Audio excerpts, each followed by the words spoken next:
I just want to go over some basic statistics. You might already know these. Even if you do, it's helpful to be reminded.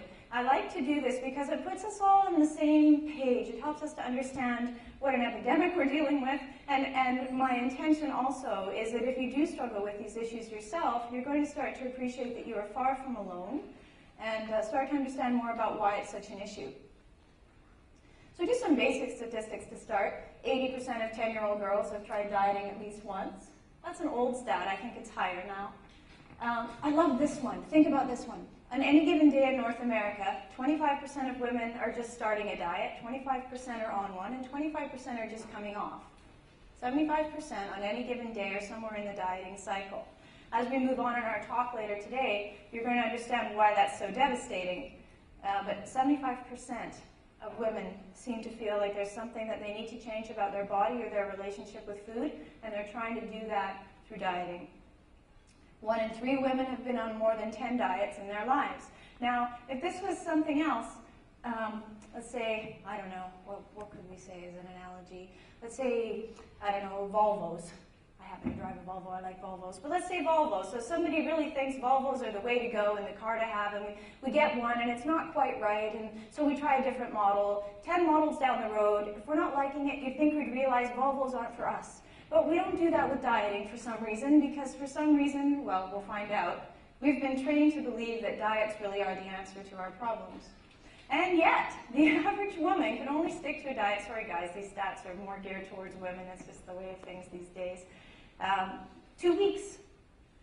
The average woman can stick to a diet no longer than 2 weeks. And there's a good reason for that, which we'll talk about in a moment too, but that's significant because many of you have probably tried some diet programs and have not been successful in sticking to them for any length of time, and there's a good reason for that, and you're not alone. Only 9% of women never diet, and over 90% of all disordered eating is triggered by dieting. Also, dieting for weight loss is often associated with weight gain, ironically, because we trigger a cycle of binge eating when we next get around food after restricting.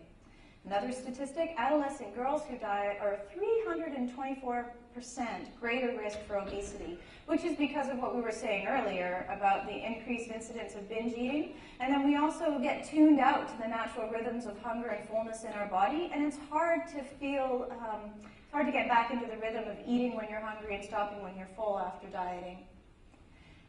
Here's just another little statistic for you, and then we'll move on.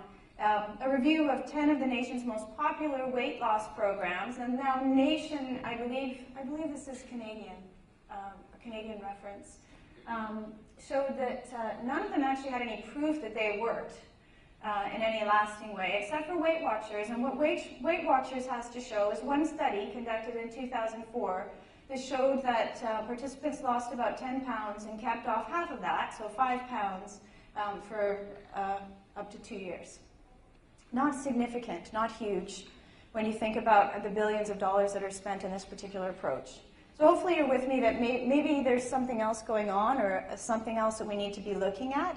Focusing on food exclusively is obviously not the solution for many people. What I'm here to talk with you about today is that in my belief and in my philosophy and what we do with great success at the CEDRIC Centre is we help people to understand that food does have an impact.